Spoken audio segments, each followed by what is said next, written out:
Koulouba 2013 avec Bilali Diko.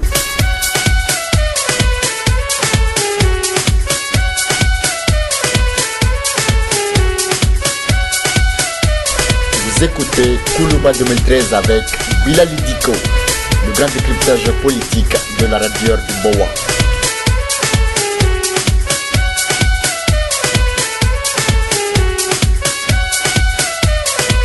Koulouba 2013 avec Bilali Diko. Vous écoutez Koulouba 2013 avec Bilali Diko, le grand décryptage politique de la radio du Boa.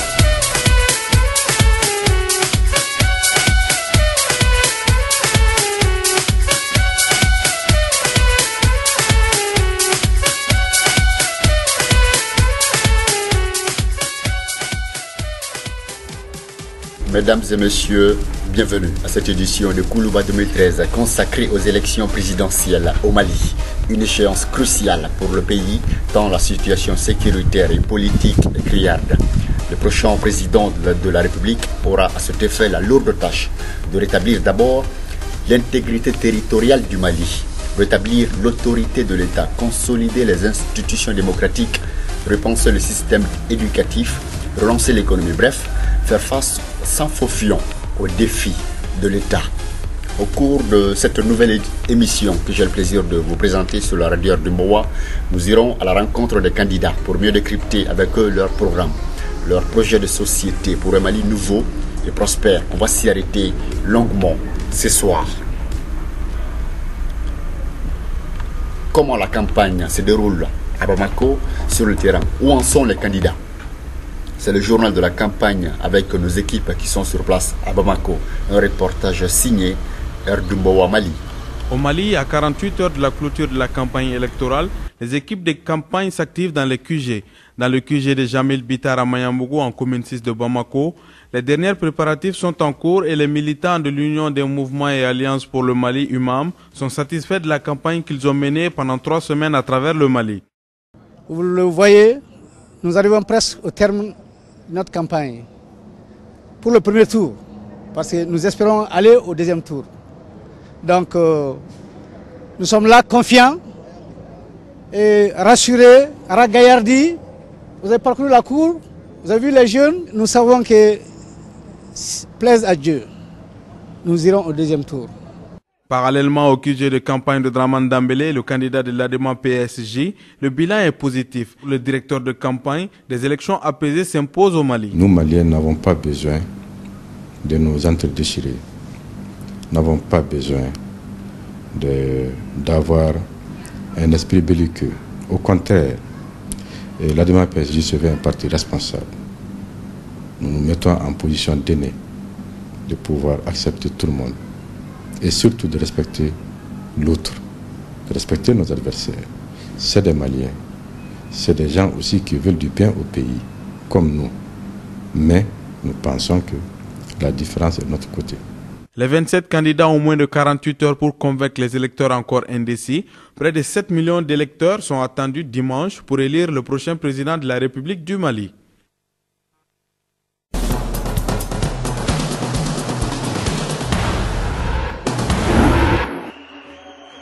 Cérémonie de clôture de la campagne présidentielle du candidat Moussa Mara du Yéléman.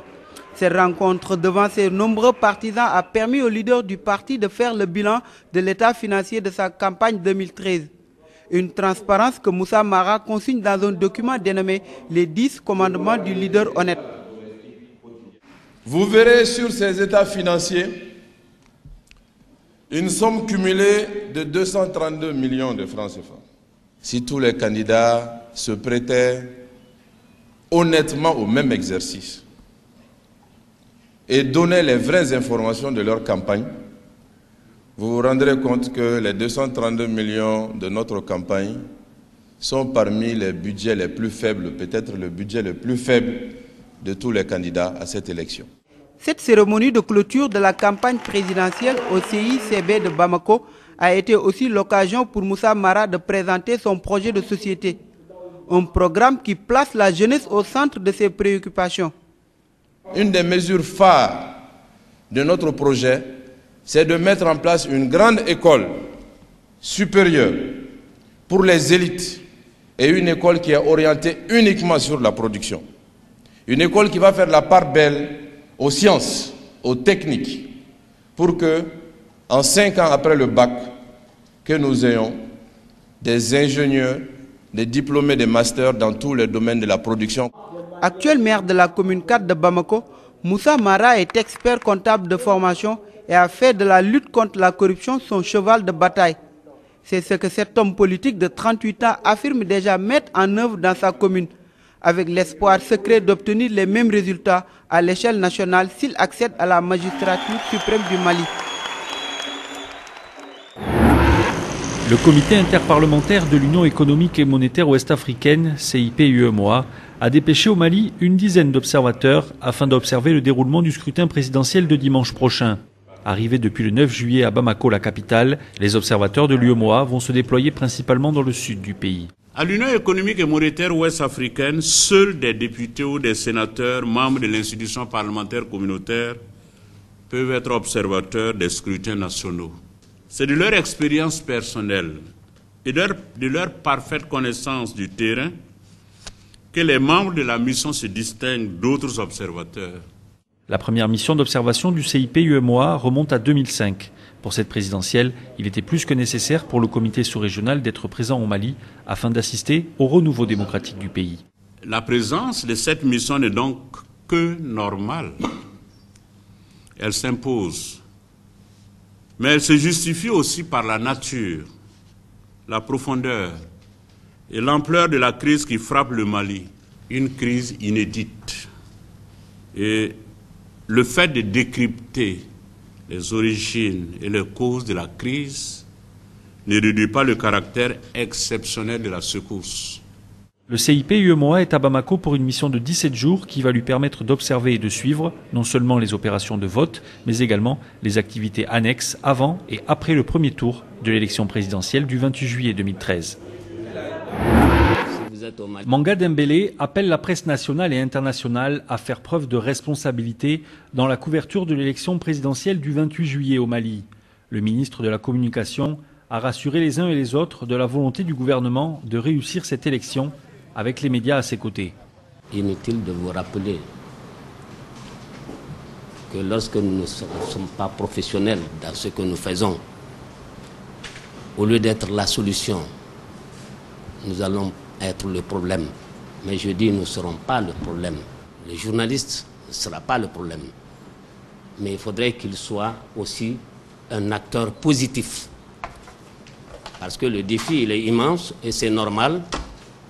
Mais c'est dans le défi que nous avons le mérite. Le ministre Manga Dembélé a profité de l'occasion également pour rappeler aux journalistes le contexte dans lequel se tient cette élection. Nous venons de très loin. Il y a quelques mois, nous n'étions pas là. Beaucoup d'entre nous étaient habités par le désespoir, la peur. Aujourd'hui, c'est autre chose. Mais nous souhaitons qu'à partir du 28 juillet, que le pays commence à s'installer dans la légitimité.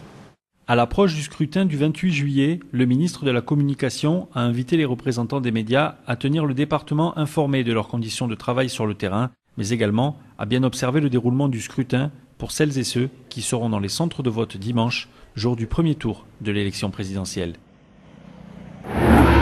Au Mali, la campagne électorale du premier tour de la présidentielle 2013 se clôture ce vendredi à minuit. À Amdala et dans la commune 4 de Bamako, où l'Alliance pour la démocratie au Mali a élu ses quartiers, nous avons rencontré l'un de ses militants de la toute première heure. Il nous dit ce qu'il attend de cette campagne pour le Mali. Des abeilles se sont envolées de partout et c'est elles qui ont constitué les différents aujourd'hui groupements qui sont en train de rivaliser pour arriver à Koulouba. J'espère qu'aucune des abeilles, celle qui fait du miel, celle qui tente d'être une étoile, celle qui est en train de tisser pour habiller les Maliens, celle qui est en train de donner la poigne, aucune n'oubliera qu'elle est une abeille d'abord. Le doyen, comme on l'appelle affectueusement, est persuadé que cette présidentielle 2013 peut être un signe de renouveau pour le Mali, non seulement à l'échelle sous-régionale, mais également au niveau continental.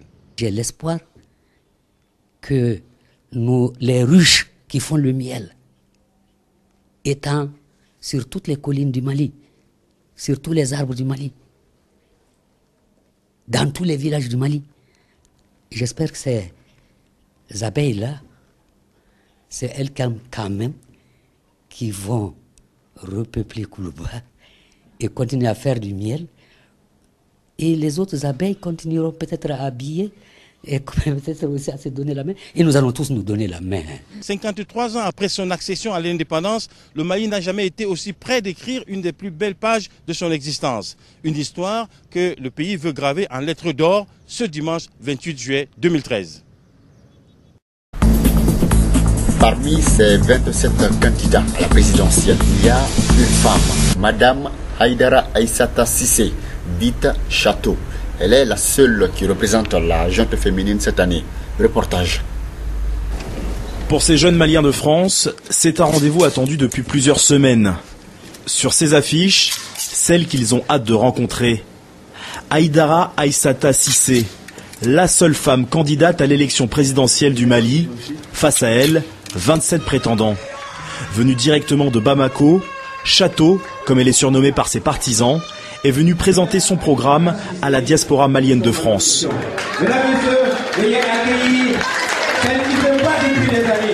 Entrée en politique il y a 11 ans, elle n'est pas considérée comme favorite, mais a gagné sa réputation de forte tête. Et ça ne lui a pas fait que des amis. Des menaces, des pressions, notamment de la part de djihadistes. L'ancienne syndicaliste d'Air Afrique affirme toujours en faire les frais, mais ne souhaite pas s'étendre sur le sujet. Et tant pis si son parti a refusé de l'investir pour briguer la fonction suprême. Celle qui a fait ses armes en France sous l'étiquette du Parti socialiste se présente au Mali comme candidate indépendante. Je suis la candidate du peuple malien. Je ne suis pas la candidate d'un parti politique. Et si le Mali est dans cette situation, c'est bien parce que les partis politiques ont échoué. Parmi ses proches en France, Jérôme Guedj, le président du Conseil général de l'Essonne.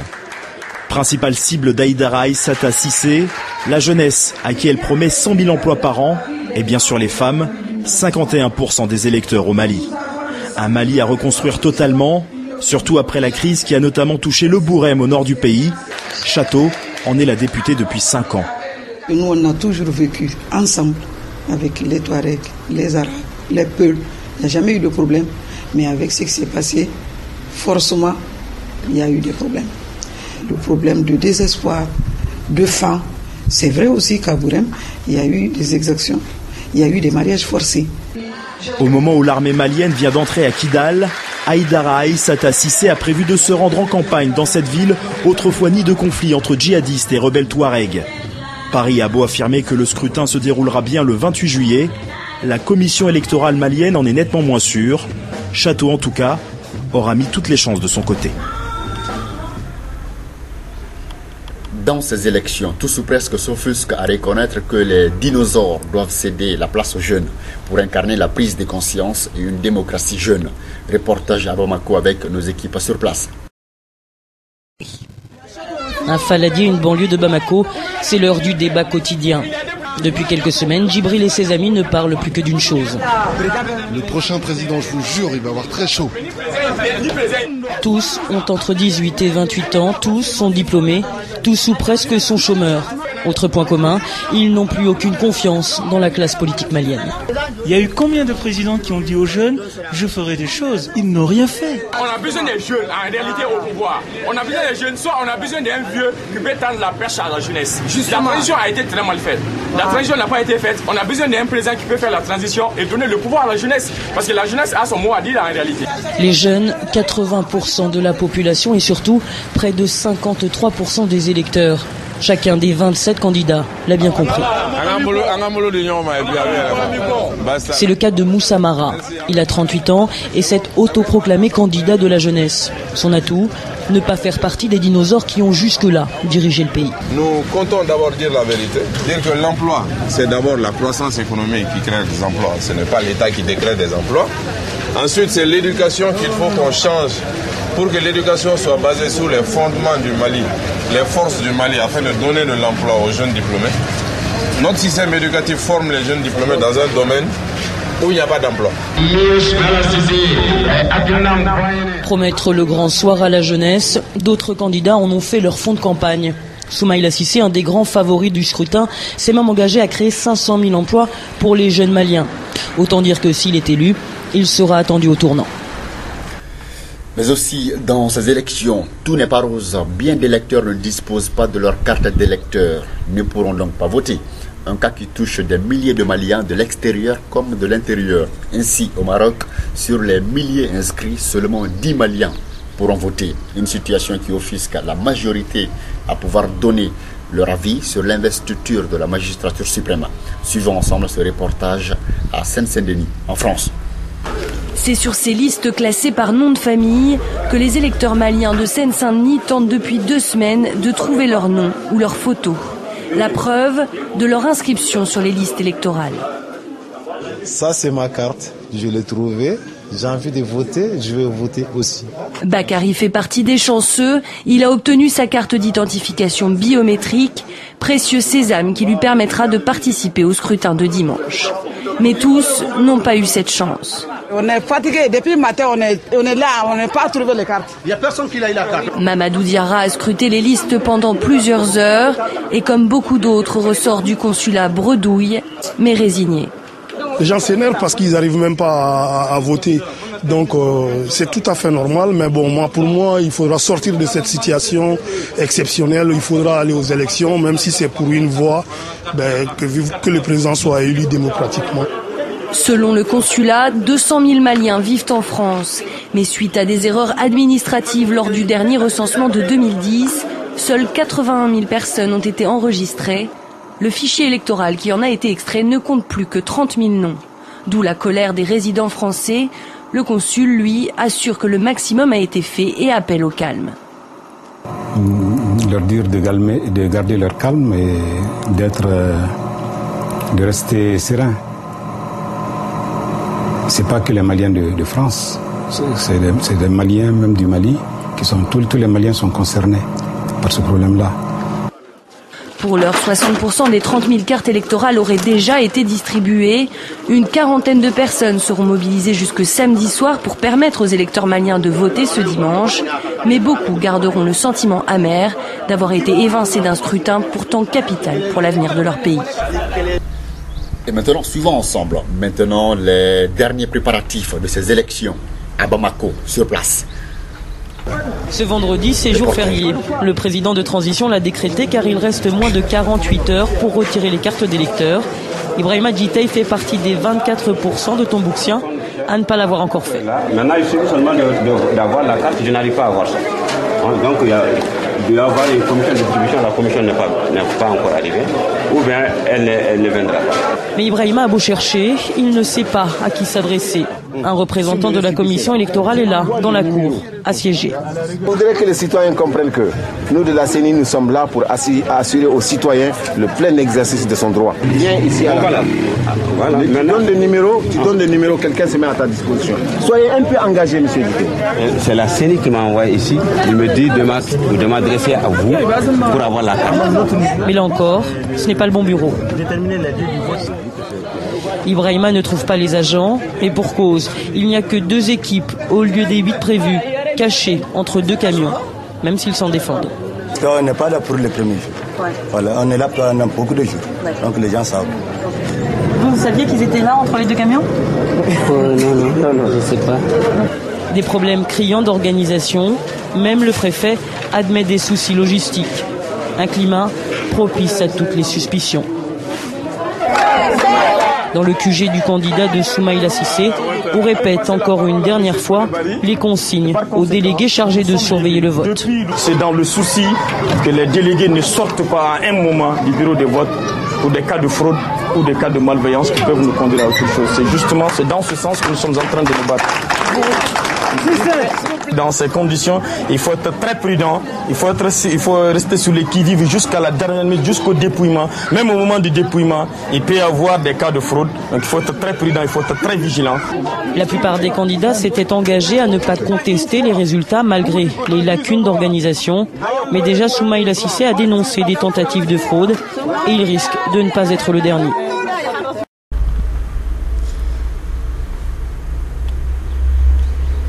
Nous arrivons maintenant à la deuxième partie de cette émission Koulouba 2013 avec le décryptage des programmes des candidats. Et c'est maintenant sur la radio du Mboa. Dans ces élections, il y a deux grands favoris, Ibrahim Boubacar Keïta et Soumaïla Cissé. Dans un instant, nous confronterons le programme des deux candidats afin de vous permettre de faire un choix méticuleux assorti de changements. Que propose-t-il réellement? Quels sont les contenus de leur programme? On va s'y arrêter longuement ce soir. D'abord, suivons ce premier reportage sur les propositions d'Ibrahim Boubacar Keïta du parti RPM.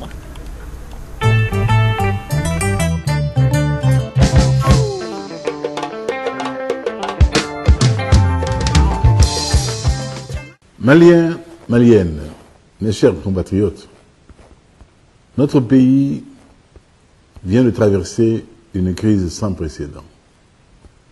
Mes pensées vont aux victimes de ces événements tragiques. Chaque jour, je prie avec vous pour nos réfugiés et toutes nos familles déplacées. Si vous me confiez le destin de notre pays, je vous promets de mettre fin à ces souffrances. Pour l'honneur du Mali, je ramènerai la paix. Pour l'honneur du Mali, je garantirai votre sécurité. Pour l'honneur du Mali, je rétablirai l'autorité de l'État. Pour l'honneur du Mali, je renouerai le dialogue entre tous les fils de notre nation. Je vous donne ma parole, je le dis, je le ferai. Nyafo, mba kenya la sonama, Inch'Allah.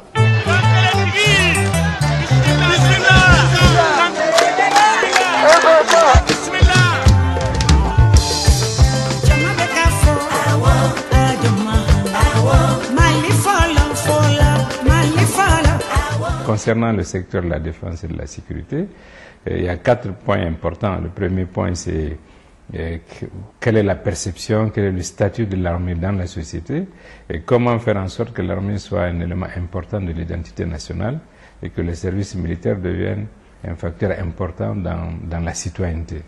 La deuxième chose, c'est la soumission claire et nette de l'armée au pouvoir civil démocratiquement élu.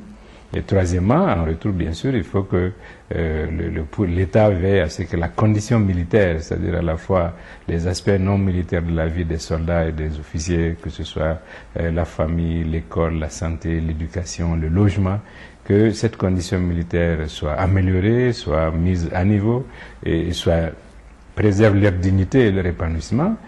Et quatrièmement, faire en sorte que l'armée soit aux normes, sur le plan de la formation, sur le plan du recrutement, sur le plan de l'équipement, sur le plan opérationnel, c'est-à-dire la capacité opérationnelle de l'armée à répondre aux menaces du type nouveau auxquelles nous faisons face, et sa capacité aussi à s'insérer dans un dispositif international, comme cela va être de plus en plus le cas. Si, par la grâce d'Allah subhanahu wa ta'ala, nous sommes appelés aux affaires, nous ferons en sorte que plus jamais le Malien n'ait à avoir peur pour sa sécurité personnelle, pour la sécurité de son territoire national.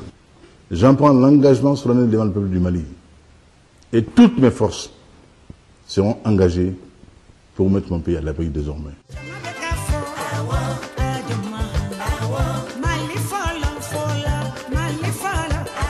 Vous interrogez l'ensemble des Maliens, des Maliennes et des Maliens. Je pense qu'il apparaît aujourd'hui comme l'homme, j'allais dire l'homme de la situation, l'homme seul capable aujourd'hui de mener à bien ces négociations, ces discussions, une fois qu'il sera élu, et de résoudre définitivement sur des bases de justice, d'équité, d'égalité, j'allais dire, et aussi sur des bases qui préservent la dignité des uns et des autres et qui préservent la cohésion et l'unité de la nation malienne.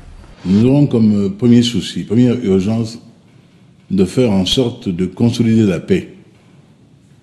Il y a eu un début. L'accord de Ouagadougou est réputé préliminaire.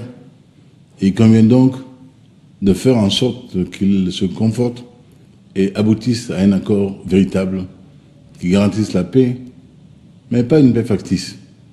Une paix qui consolide la fraternité malienne, qui nous refasse encore fils et frères en partage de ce pays.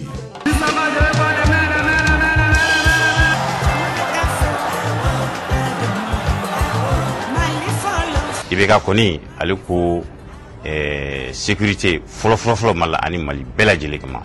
Donc voter Ibeka, ay voter Ibeka ye n'Ala sɔnna ma Mali bɛ taa ɲɛ siga yɛrɛ t'a la. Je vote pour Ibeka parce qu'il va amener la paix et la sécurité. Vive Ibeka. Ok,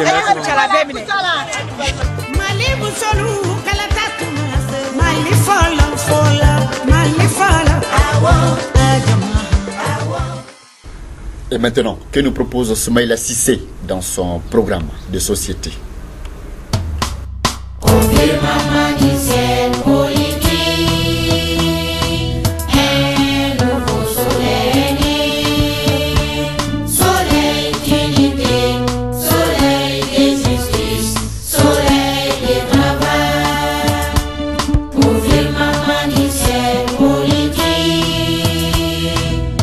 Les tragédies de l'histoire révèlent les grands hommes. Dans le contexte de crise politico-sécuritaire profonde que le Mali traverse depuis plus d'1 an, les Maliens ont plus que jamais soif d'institutions fortes et d'une armée républicaine modernisée pour maintenir l'unité nationale, la paix et la cohésion de cette belle nation que nous ont légué nos ancêtres. Pour les Maliens, la voie d'avenir passe aussi par une justice au service des Maliens et une bonne gouvernance. Monsieur Cissé, c'est quelqu'un qui, avec son organisation et avec ses collaborateurs, nous a appris à travailler vite. C'est un dur, hein. C'est un vrai négociateur. Non, c'est un négociateur talentueux même, et de toute première force. Pour vous dire la vérité, c'est d'ailleurs une des plus belles intelligences africaines que j'ai jamais rencontrées. C'est quelqu'un qui connaît bien les dossiers, qui connaît bien les problèmes. Il y a aussi autre chose qui est intéressant, c'est que c'est quelqu'un qui est porté par un idéal. On sent qu'il veut vraiment servir le continent, servir les pays qu'il a en charge, et donc c'est certainement un des interlocuteurs privilégiés de la Commission. Tous les partenaires de l'UMOA reconnaissent que, au-delà de la volonté politique des États, au-delà de la compétence et de la qualité des uns et des autres, le leadership politique est extrêmement important et Monsieur Cissé bénéficie d'une aura, d'une reconnaissance justement sur ce leadership que je crois vraiment universel. Je le qualifierais avant tout comme un homme lucide et un homme aussi qui n'a pas peur d'exprimer ses pensées, ses idées, et c'est également, je crois, un excellent meneur d'hommes. Il a su quand même diriger la commission de l'UEMOA à la grande satisfaction de l'ensemble des États. Les efforts qui ont été faits en matière de production de comptes, mais de production aussi de directives, de règlements qui vont tous dans le sens de la satisfaction des besoins de population, c'est à mettre aussi à son crédit. J'ai pu l'approcher de jour comme de nuit, comme un grand serviteur de l'État, un cadre compétent qui a dédié toute son énergie, toutes ses forces au service du Mali, au service des populations du Mali. À mon avis, si Soumaïla Cissé devient président, il va beaucoup nous aider dans le cadre de la décentralisation, surtout dans la réalisation des routes. Ici, les villages sont éloignés et inaccessibles. Il a déjà fait des réalisations dans ce sens. Donc, il connaît toutes les difficultés que traversent nos communes et villages. Il n'y a aucun village, aucune ville qu'il n'a pas visité pour s'enquérir de la réalité du terrain. S'il est élu président, ce sera une aubaine pour le Mali et surtout pour les communes, car c'est un homme de terrain. J'ai bien écouté, très très bien écouté. Notre programme pour un Mali nouveau a 5 piliers. Aujourd'hui, nous allons parler du premier pilier. Il s'agit de consolider nos institutions républicaines. D'abord, il faut un mécanisme républicain pour contrôler l'action du gouvernement. C'est pour ça que nous devons renforcer l'action de l'Assemblée nationale, de la Cour des comptes et aussi, bien sûr, du bureau du vérificateur. Ceci va consolider notre démocratie, va faire en sorte que notre République ait des institutions fortes. À côté de ces institutions que je viens de citer, il faut parler de la décentralisation parce que notre peuple doit avoir des mécanismes pour mieux gérer notre pays, pour accompagner le gouvernement dans la gestion des communes et de nos régions. C'est pour ça que nous allons faire les réformes nécessaires pour élargir la décentralisation, pour faire en sorte que les communes soit mieux doté, qu'il y ait un transfert progressif et massif de compétences du gouvernement central vers les communes et de revisiter un certain nombre d'échelons. Est-ce que les cercles sont pertinents? Nous allons en discuter. Est-ce que le district ne doit pas être revu? Là aussi, il y a certainement des discussions à faire. Nous allons discuter avec tous les acteurs pour améliorer la gouvernance basée sur la décentralisation. Ensuite, il y a la justice, qui est la clé de notre développement, qui est l'institution qui doit être forte, qui doit être crédible et qui doit être respectée. Nous devons savoir que nous n'avons pas assez de juges. Il faut augmenter le nombre de juges pour le tribunal du travail. Il faut augmenter le nombre de juges pour permettre aux citoyens de ne pas attendre indéfiniment les décisions de justice. Avoir parfois des collèges de juges pour les décisions capitales. Il faut aider les juges et tout le système judiciaire à être mieux formés en investissant davantage à l'Institut de formation judiciaire pour relever le niveau et permettre à nos juges d'avoir de meilleures compétences et d'être à niveau chaque fois que c'est possible. Vous savez, nous devons aussi mettre des mécanismes en place pour que les décisions de justice contestées soient regardées à l'aune de la société aujourd'hui, de son expérience, de ce que nous savons, et nous allons faire en sorte qu'il y ait un journal qui commente les décisions de justice, qu'il y ait des plateaux télé sur lesquels nous allons pouvoir commenter avec des avocats, avec la société civile et les simples citoyens certaines décisions de justice qui peuvent être controversées. Vous savez, quand un juge condamne à la prison ferme ou au-delà, il doit pouvoir se justifier, il doit pouvoir expliquer. Et nous devons lui donner l'occasion de s'expliquer, nous devons donner l'occasion à notre société de comprendre certaines décisions. Nous devons lutter efficacement contre la corruption dans le système judiciaire et aussi bien sûr en dehors du système judiciaire. En gros, nous allons faire en sorte que notre justice soit forte, que notre justice soit crédible, que notre justice soit respectée. Sans cela, je crois qu'il n'y a pas d'état de droit. Et sans cela, je pense que nous allons mettre en péril nos institutions tout simplement. Ensuite, l'une des institutions les plus importantes qui nous interpelle aujourd'hui à la sortie de cette crise, c'est notre armée. Aujourd'hui, nous sommes interpellés par cette institution. Nous devons être fiers de notre armée. Nous devons tenir compte des difficultés qu'elle a connues ces derniers temps. Meilleur recrutement, conditions de vie, améliorer les conditions des soldats, leur permettre demain d'avoir des logements, d'avoir des terrains, d'avoir accès aux logements sociaux, d'avoir de meilleurs matériels, d'être mieux informés, d'avoir des services de renseignement qui sont compétents et efficaces, et d'être modernes, et d'être modernisés tout simplement. En un mot, nous allons aider notre armée à être ce qu'elle a toujours été, une armée dont nous sommes fiers, une armée de combattants, une armée de jeunes Maliens dignes et fiers. Les tragédies de l'histoire révèlent les grands hommes, et Soumaïla Cissé en est un. Il est une chance pour un Mali nouveau. Nous devons de voter pour un patriote. Votons Soumaïla Cissé. Ensuite, Ibrahim Boubacar Keïta, qu'est-ce que vous proposez après ces propositions de Soumaïla Cissé?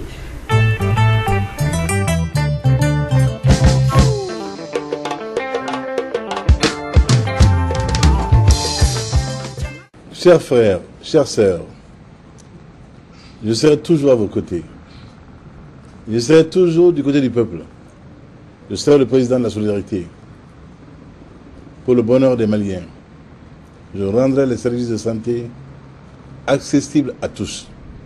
Pour le bonheur des Maliens, j'aiderai chaque famille à nourrir ses enfants. Pour le bonheur des Maliens, je soutiendrai les femmes qui veulent prendre leur destin en main. Je vous donne ma parole. Je vous le dis, je le ferai. Nya Fomba Kenala Sonama, Inch'Allah.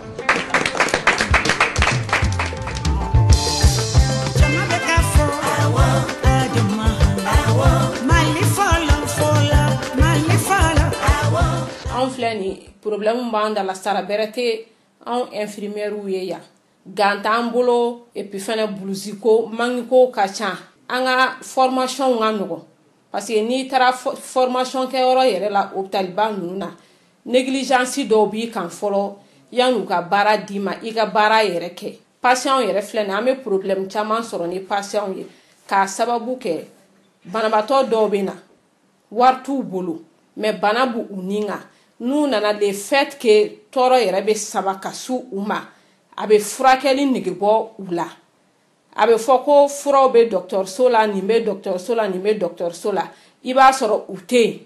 Selon que vous soyez riche ou pauvre, vous serez mieux soigné. Cela n'est pas digne du Mali que nous ambitionnons de faire. Un Mali de solidarité, un Mali de justice, un Mali d'égalité. Nous songeons beaucoup à une réforme profonde de ce secteur pour faire en sorte que l'accès à la santé soit effectivement facilité aux plus humbles, aux moins pourvus. C'est un devoir national de solidarité, de justice et d'équité.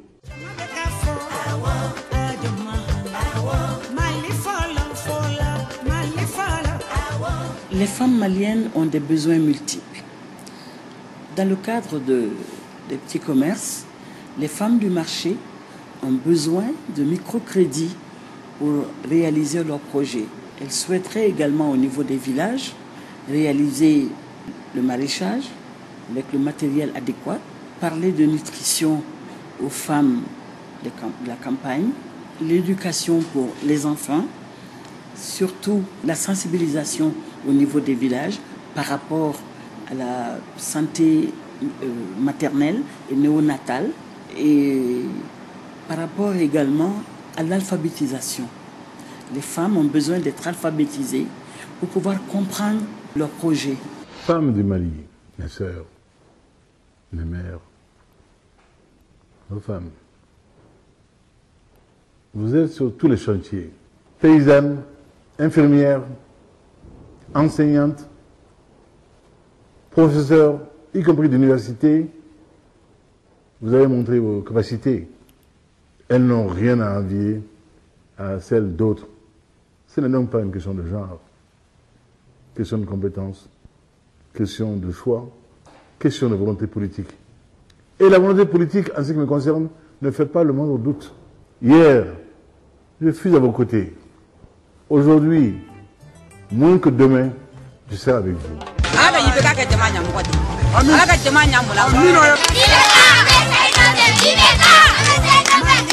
Ke mɔgɔ fɛ mɔgɔ min b'i fɛ n'i y'an ye o sababuya la Ibrim de tagamara ka na an lajɛ anw dun filɛ nin anw ye barikantanw de anw bɛ fɔ duguma de dugumamɔgɔ de ye anw ye ni mɔgɔ min ye dugumamɔgɔ ye k'a to duguma fɛn min ye sanfɛla sɔrɔ i b'a layɛlɛ n'Ala ni kira sɔnna ma an kɔni bɛ voter Ibrim Boubacar Keita ye pour que a bɛ min ɲini a k'o sɔrɔ an fana min bɛ min ɲini an k'o sɔrɔ n'a y'a sɔrɔ mɔgɔninfin ni bɛ saraka pour que a ka se ka fanga ta ne tɔgɔ Awa Jara n bɛ ni d'a ma ka ni bɔ k'a d'a ma a ka sigi fanga la ne ka kuma y'o ko tɛ t-shirt ko tɛ parti ko tɛ ne b'a kɔ parce que ne bɛ Mali solution de la bolo bi an nana pour soutenir IBK aujourd'hui IBK demain IBK toujours Mali musolu kala tatuma se Mali fola Mali fola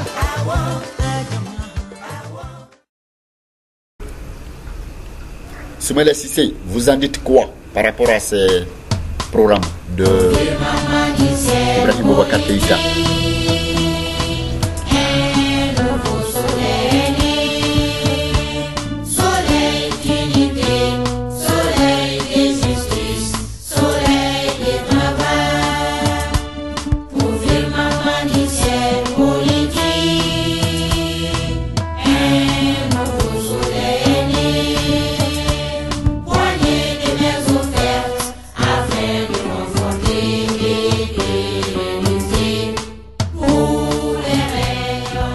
Le Mali nouveau se fera avec tous les Maliens de tous les horizons. Ce nouveau Mali se fera aussi dans un dialogue social actif mais apaisé qui permet le partage des fruits de la croissance.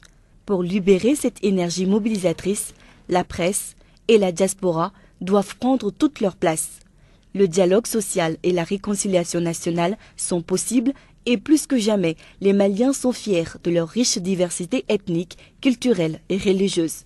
C'est une forte exigence des Maliens eux-mêmes. Je vois en Soumaïla Cissé un homme tolérant, de parole, un homme de foi. Depuis qu'on l'a connu ici à Samaya, on a cru en lui. Il résout tous les problèmes qu'on lui présente. C'est un homme de parole et de confiance. Parmi tous les partis politiques, celui qui peut résoudre le problème du Mali, c'est Soumaïla Cissé. S'il règne, nous serons tous heureux.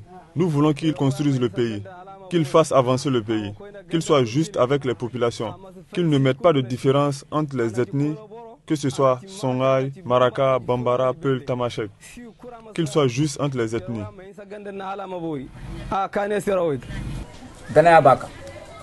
Il est un homme de confiance, il est attentif, il est tolérant et intellectuel. Soumaïla Cissé indique toujours le droit chemin. Pour cela, s'il devient président, il pourrait ramener la paix au Mali.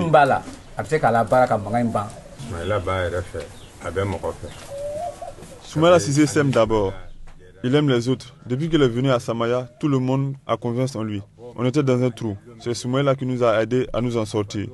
Pour cela, nous ne pouvons jamais l'oublier. Nous l'aimons grâce à son honnêteté et à son sens de l'humanisme.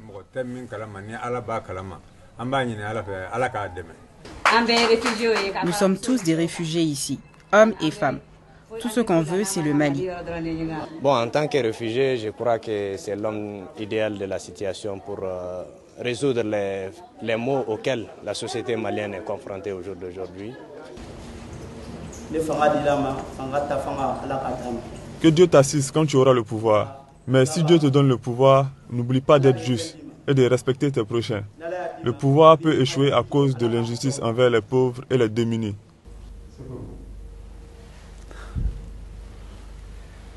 Nous avons déjà parlé sur notre programme pour un Mali nouveau et nous avons parlé du premier pilier. Aujourd'hui, nous allons parler du deuxième pilier.